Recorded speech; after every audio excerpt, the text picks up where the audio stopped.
Hello students, learn BST channel में आप सबका स्वागत और अभिनंदन है। इस वीडियो में हम पार्ट 3 जो कि पहले हम पढ़ चुके हैं उसके क्वेश्चन आंसर आपको सॉल्व करवाएंगे। सबसे पहले हम पार्ट 3 के लघु उत्तरीय प्रश्नोत्तर आपको सॉल्व करवाएंगे। सबसे पहला प्रश्न है, सार्वजनिक क्षेत्र और निजी क्षेत्र की अवधारणा की व्याख्या कीजिए। अर्थात ये सार्वजनिक और निजी क्षेत्र का जो कॉन्सेप्ट है क्या है उसके बारे में पूछ रहे हैं, तो हमें इन दोनों का मीन लिखना है। सार्वजनिक क्षेत्र की अवधारणा, सार्वजनिक क्षेत्र के अंतर्गत वे संगठन होते हैं जिनकी स्वामी कौन होती है? सरकार, और सरकार ही उनका प्रबंध करती है। इनका स्वामित्व पूर्ण रूप से या आंशिक रूप से केंद्रीय सरकार या राज्य सरकार के पास होता है। ये किसी मंत्रालय के अधीन भी हो सकते हैं या फिर संसद या विधानमंडल द्वारा पारित अधिनियम द्वारा स्थापित हो सकते हैं। इनके जो स्वरूप हैं वो हैं विभागीय उपक्रम, वैधानिक निगम आदि। अब है निजी क्षेत्र की अवधारणा।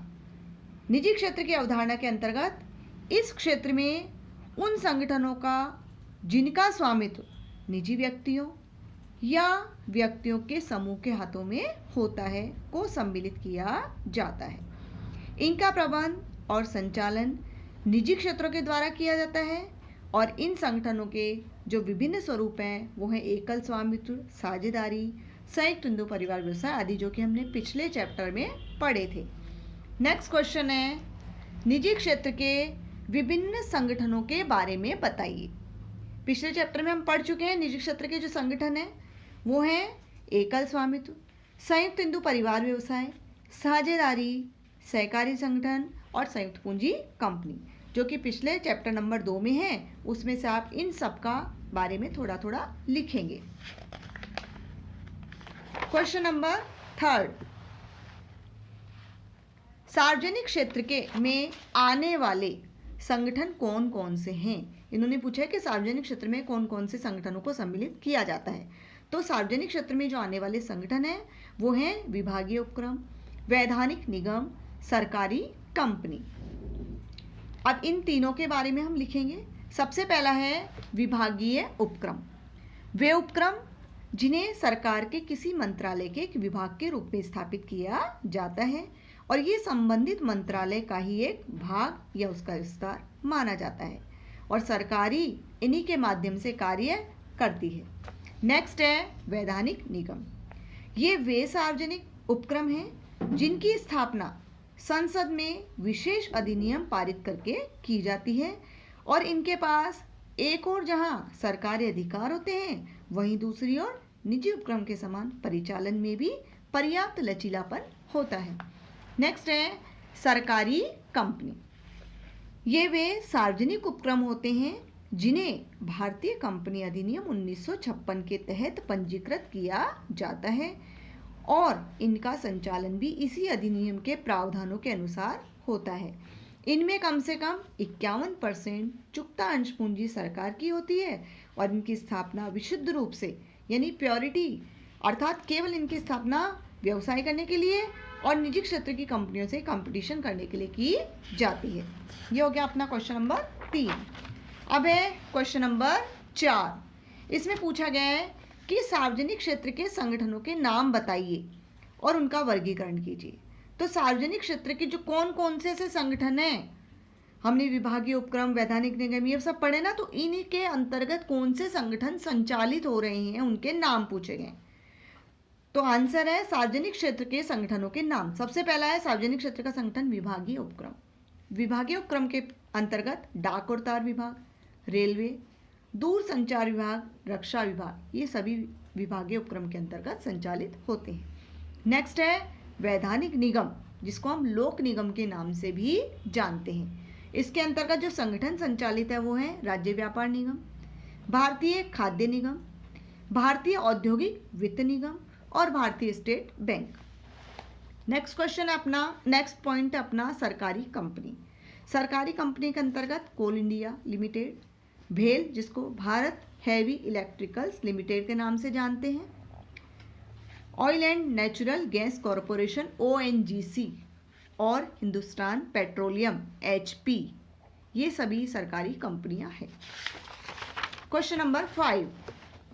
क्वेश्चन नंबर 5 में पूछा गया है कि सार्वजनिक क्षेत्र के अन्य विविध संगठनों की तुलना में सरकारी कंपनी संगठन को प्राथमिकता क्यों दी जाती है। पूछ रहा है कि सार्वजनिक क्षेत्र के अन्य जो विभिन्न संगठनों उनकी तुलना में सरकारी कंपनी को ही, सरकारी संगठनों को क्यों प्रायोरिटी दी जाती है, क्यों प्राथमिकता दी जाती है।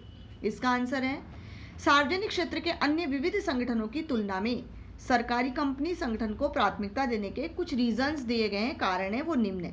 नंबर 1, सरकारी कंपनी की स्थापना भारतीय कंपनी अधिनियम की औपचारिकताओं का पूरा करने से ही हो जाती है और इसके लिए संसद में कोई विशेष अधिनियम पारित करने की आवश्यकता नहीं है, जो कि हमने पहले पढ़ा था।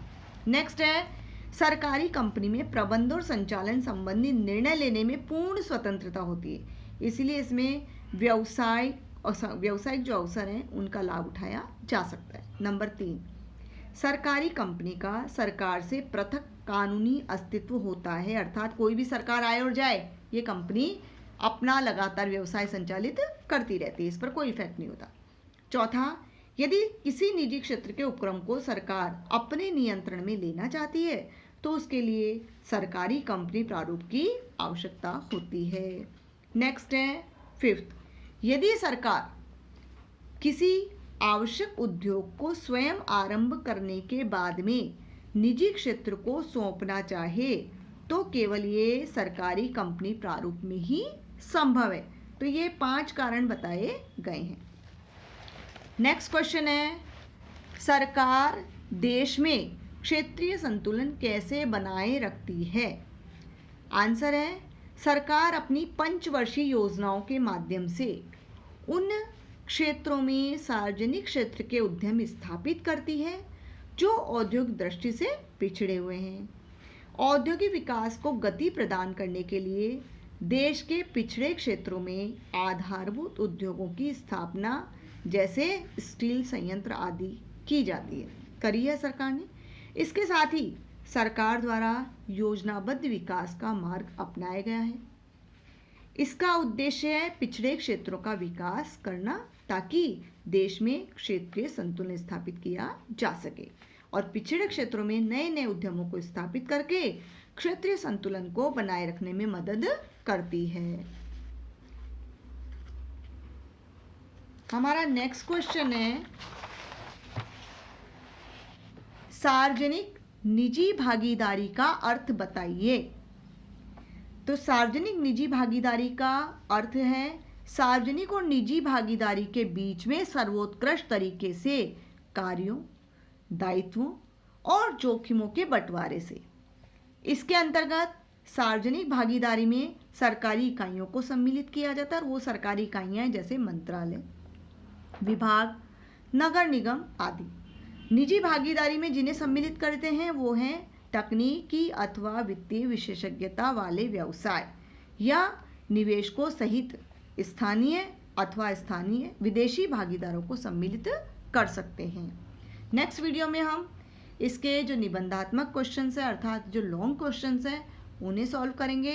तब तक इस वीडियो को पूरा देखिए, ध्यान से सुनिए, इन सभी क्वेश्चंस को अपनी कॉपी में भी सॉल्व कीजिए। यदि आपने अब तक मेरा चैनल सब्सक्राइब नहीं किया है तो सब्सक्राइब कीजिए, लाइक कीजिए और अपने दोस्तों को शेयर भी कीजिए। Thank you.